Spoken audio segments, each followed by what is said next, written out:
হাদিসের মধ্যে রাসূল আকরাম সাল্লাল্লাহু আলাইহি ওয়াসাল্লাম সূরাতুল বাকারার ব্যাপারে বলেছেন, قال النبي صلى الله عليه وسلم إن لكل شيء سلاما وسلام القرآن سورة البقرة।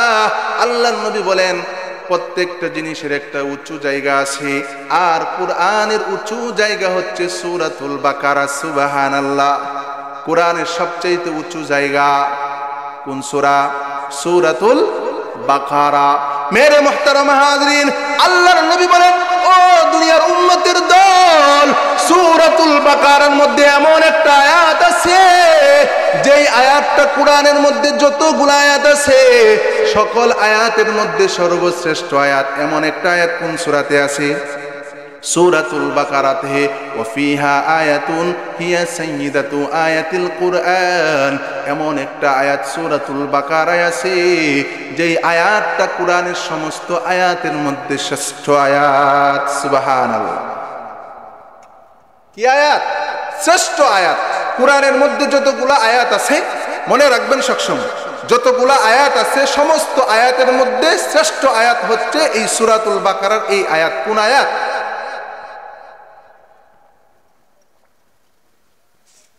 আয়াতটা কি জানার দরকার আছে না নাই? যতগুলো আয়াত আছে, ৬০০০ বলেন আর ৬২০০ বলেন বা ৬৬৬৬ বলেন, সমস্ত আয়াতের মধ্যে এই আয়াতটা হচ্ছে সর্বশ্রেষ্ঠ আয়াত। যত সূরা আছে সমস্ত সূরার মধ্যে সর্বশ্রেষ্ঠ সূরার নাম হচ্ছে সূরাতুল ফাতিহা। আর কোরআনের যত আয়াত আছে সমস্ত আয়াতের মধ্যে সর্বশ্রেষ্ঠ আয়াত হচ্ছে ওয়াহিয়া আয়াতুল কুরসি। সুবহানাল্লাহ। কি বললাম? আয়াতুল কুরসি। আমরা অনেকেই পড়ি আল্লাহু লা ইলাহা ইল্লা হুয়াল হাইয়ুল কাইয়ুম, পড়ি কি পড়ি না? আল্লাহর নবী বলেন কোরআনের মধ্যে যতগুলো আয়াত আছে সমস্ত আয়াতের মধ্যে সর্বশ্রেষ্ঠ আয়াত হিয়া সাইয়্যিদাতু আয়াতিল কুরআন। কোরআনের মধ্যে সর্বশ্রেষ্ঠ আয়াতের নাম হচ্ছে আয়াতুল কুরসি। সুবহানাল্লাহ। এই আয়াতুল কুরসি পড়লে কি হয়? আমি একটা হাদিস আপনাদেরকে শোনাই। সুবহানাল্লাহ বলার জন্য রেডি হন। রেডি আছি তো ইনশাআল্লাহ? ঘুমে ধরতেছে? দুইটা হাত উত্তোলন করি তো। নারায়ে তাকবীর, লিল্লাহি তাকবীর। সবাই সজাগ আছেন তো ইনশাআল্লাহ? শেষ পর্যন্ত থাকবেন তো ইনশাআল্লাহ? তাহলে আয়াতুল কুরসি পড়লে কি সওয়াব, কি নেকি? সুবহানাল্লাহ বলার জন্য প্রস্তুত হন, লড়াচড়া দিয়ে বসেন। قال النبي صلى الله عليه وسلم من قرأ آية الكرسي في دبر كل صلاة مكتوبة لم يمنعه من دخول الجنة إلا أن يموت। الله أكبر।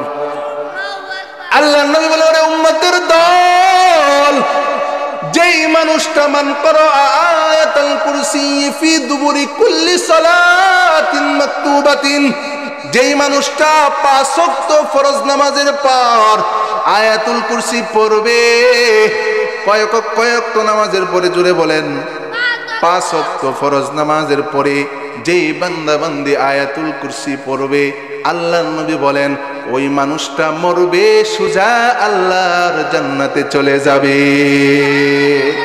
জোরে বলেন না সুবহানাল্লাহ? আরেকটু জোরে বলেন সুবহানাল্লাহ। আল্লাহর নবী বলেন লাম ইয়ামনাহু মিন দুখুলিল জান্নাতি ইল্লা আন ইয়ামুত। ওই মানুষটা যে প্রত্যেক ফরজ নামাজের পরে আয়াতুল কুরসি পড়ে সে মরবে, জান্নাতে যাবে, মৃত্যু ছাড়া আর তাকে জান্নাতে যাওয়া অন্য কেউ টিকাইতে পারবে না। মরবে সোজা কোথায় চলে যাবে? জান্নাতে চলে যাবে। মেরে মুহতারাম হাজরিন, আমি কোরআন থেকে হাদিস থেকে আপনাদেরকে কয়েকটা আমলের কথা বলবো। নওজোয়ান যুবক ভাই, আমলগুলা মনে রাখবেন, সময় কম কিন্তু ফজিলত বেশি। আল্লাহ নবী বলেন এমন কতগুলা আমল আছে যেই আমলগুলা সময় কম লাগে কিন্তু ফজিলত অনেক বেশি। আবার এমন কতগুলা আমল আছে আমল অনেক বড় কিন্তু ফজিলত ছোট, কম। আচ্ছা বলেন তো দেখি, যে 1 ঘন্টায় চাকরি করে পায় 20,000 আর যে সারাদিনে চাকরি করে পায় 20,000, তাহলে চালাক কে?